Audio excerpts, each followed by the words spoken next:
Hi, folks. Now that we're in the thick of our discussion of material, I just wanted to take a few minutes to really quickly go over a couple of options you have for how to essentially view our discussion boards and interact with them. Um, Depending on how recently you came to Canvas, some of this might look different from what you're used to, or you may by now be very, very familiar with this. Not that long ago, Canvas made some significant updates to how discussions look in courses. And so I'm just going to go over a couple of things that you can do or not do, however you like. The first several of them are simply for you. So you will not negatively affect anybody else's viewing for these first two things that I'm going to show you. And they are these two things right here. So the first is quite simple. You can choose whether you want to sort discussion posts by which order of chronology you choose. So you can either have them in such a way that the first one that you see is the most recent, which is how I have it set, or you can click this and make it so that the oldest one appears first. Okay, so that's really up to you. There's no real benefit or downside to either one, I don't think. It's just what sequence do you want to read them in. Canvas is a little goofy because essentially whatever this button says, you are actually doing the opposite. So what it's telling you is that you can reorganize things however you would like. Okay, again, your choice entirely. Now, one other thing I just want to mention about the way that our discussions are structured, you cannot change this, is I have them set up to be what I call threaded. So, what that means is if you are just scrolling down our discussion, you will notice that all you can see is the original posts made by individuals at the moment. In an unthreaded discussion, what you would see is every post followed by every reply, and then going back to every post. So it would all appear all at once. There are two reasons that I have chosen not to use that structure. One is accessibility. If someone uses a screen reader and all of the replies are listed, what ends up happening is that screen reader can't really distinguish where one original post starts and stops. So it's just going to read all the posts as one big conversation. That would be very confusing for someone with a visual disability. So the nice thing here is screen readers can distinguish what is a post and what is a reply. The other useful thing is right here is where you can see those replies. You can see that there are two replies. I have one that apparently I have not read yet. And all you have to do is click on those to get access to those replies. What is useful here for us in particular is you're each asked to make approximately 3 replies on each conversation. What I would gently suggest is that if you see that a post already has 3 replies, to find another one to reply to.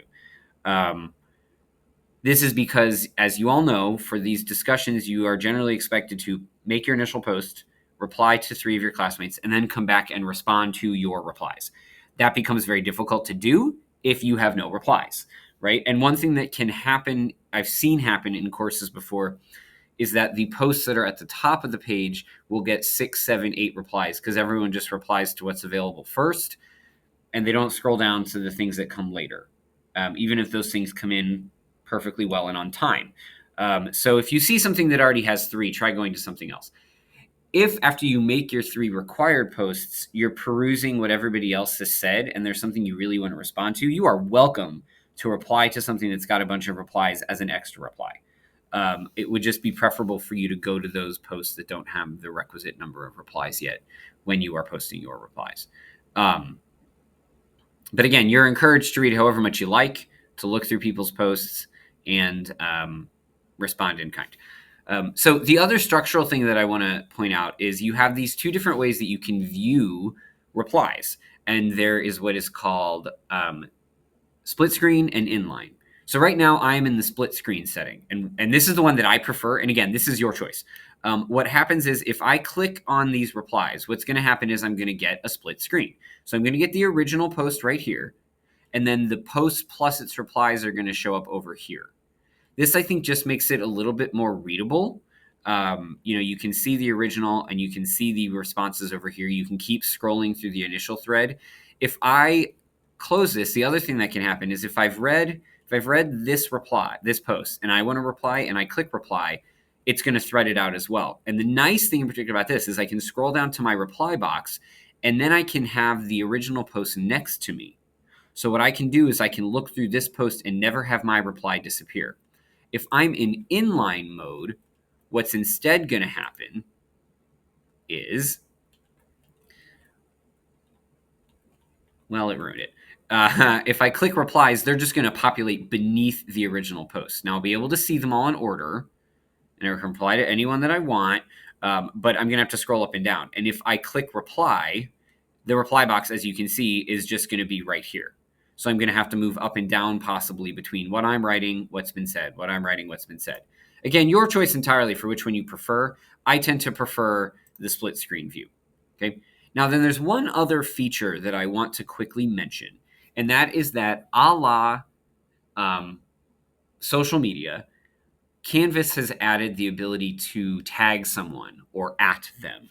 So if I'm replying to this, what does that mean I can do? Okay, what I can do is if I use the at symbol, I just put in the at and I can get everybody's name.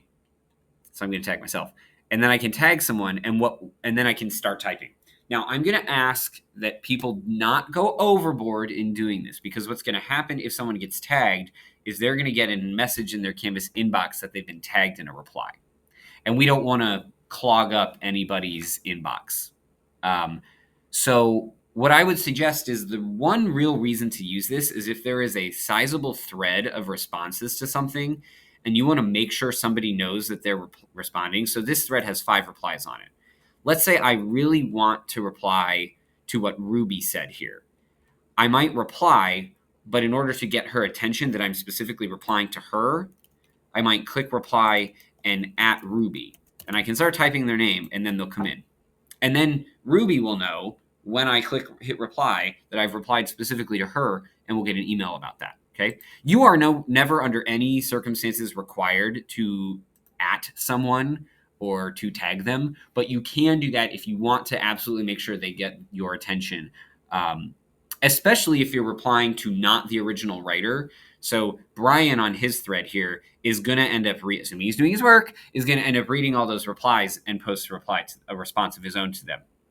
But if you're wanting to get someone's attention who replied to Brian, it might be worthwhile to use that reply if you're really hoping you get a response. No one is overtly required to respond to tagged replies, unless that is within the purview of the fulfilling the assignment in terms of it counts as one of your replies, which it would, or it's part of your response to your own post. But if you're really hoping someone will answer a question you've got or respond to a comment that you want to direct at that person, that's why you would use that. So that's just a real quick update to some things about discussions. Use those as you like. I hope you find this helpful.